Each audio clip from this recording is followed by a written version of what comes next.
کہیں یہ معاملہ نہیں بھی ہے، اور جہاں ہے وہاں اللہ کا فضل ہے تو ہے۔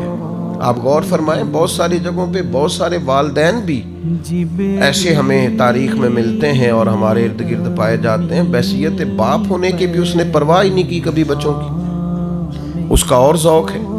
تو یہ آپ کے دل میں جو بہت زیادہ پیار ہے بچوں کا، تو یہ سمجھ لیں اللہ نے خاص رحمت فرمائی ہوئی، یہ اس نے خاص کرم کیا۔ پھر چوتھی بات، رحمت الہی کے تعلق سے آپ اس کو سمجھ لیں،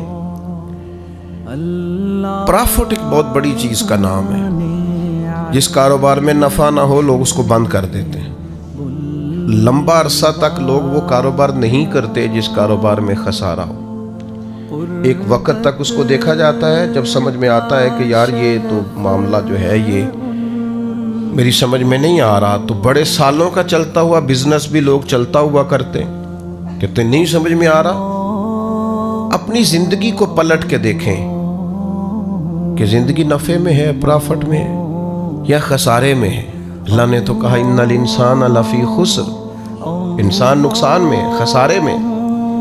تو اللہ جب رحمت کرتا ہے نا، تو پھر یہ جو زندگی ہوتی ہے یہ نفع میں ہو جاتی ہے۔ کس طرح؟ حضور فرماتے ہیں تم ایک گناہ کرتے ہو تو جب تک کرتے نہیں لکھا نہیں جاتا، اور کر لیتے ہو تو ایک ہی لکھا جاتا ہے، اور نیکی کا ارادہ کرتے ہو ابھی کی نہیں وہ لکھ دیتا ہے، اور فرمایا جب کر لیتے ہو تو پھر 10 گنا بڑھا کے لکھتا ہے۔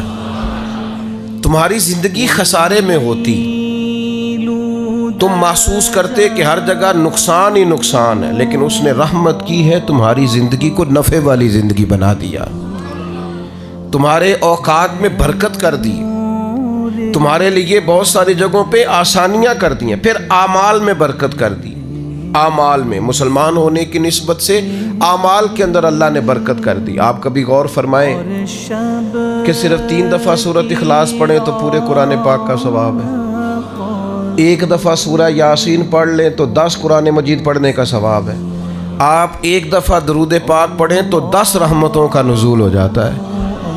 تو اللہ تعالیٰ نے اپنی رحمت سے چیزوں کو بڑھا دیا، ان کے اندر اللہ نے اجر کو زیادہ کر دیا۔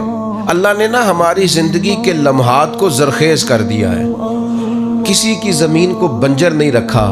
فرمایا تم نیکیاں بوتے رہنا، 10 گنا سے لے کر 700 گنا تک تمہیں اجر دیا جائے گا، جتنی نیت اچھی اتنا اجر اچھا۔